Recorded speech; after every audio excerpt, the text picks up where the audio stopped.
Welcome to series 100 श्लोक इन 100 days for BMS first year student. तो इस सीरीज़ में मैं क्या कर रही हूँ कि जो 100 इम्पोर्टेंट श्लोक है तो वो आपको बता रही हूँ। रोज़ एक श्लोक पे वीडियो अपलोड कर रही हूँ।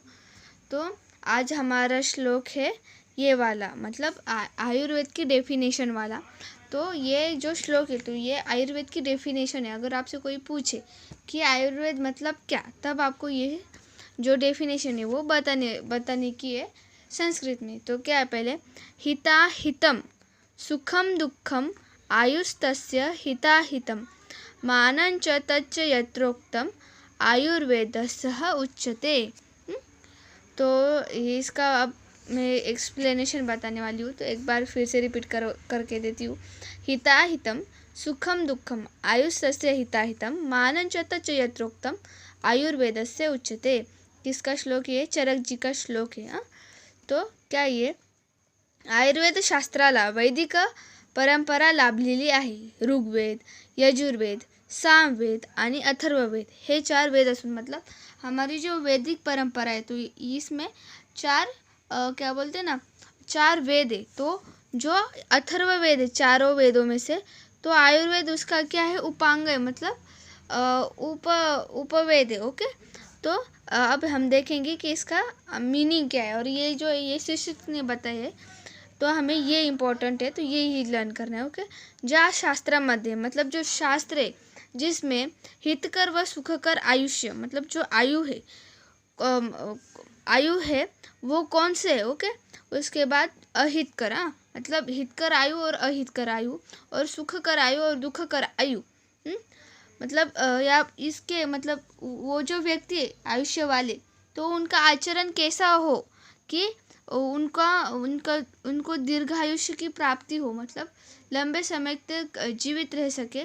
तो इसके बारे में उन्होंने बताया है। तो सबसे पहले हम देखेंगे कि हितकर आयुष्य किसे कहा गया है और अहितकर आयुष्य किसे कहा गया है, सुखकर आयुष्य किसे कहा गया है और दुःखकर आयुष्य किसे कहा गया है।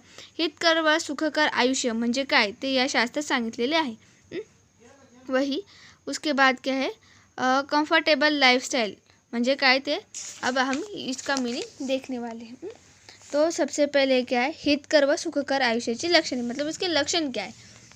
तो क्या है, शारीरिक व मानसिक स्वास्थ्य असणे, तरुण वयामध्ये योग्य प्रकारे शिक्षण घेणे, दारू सिगरेट इत्यादी व्यसनांपासून लांब राहणे, यशस्वी होत असताना केवळ स्वतःच्या प्रगतीचा विचार न करता ज्ञानाचा उपयोग तसेच पैशाचा विनियोग काही अंशाने का होईना समाजासाठी करणे, ईर्ष्या लोभ द्वेष दुसऱ्यांचे नुकसान न करणे, अशा पद्धतीचे जगल्याने सुखाने आयुष्य जगता येते।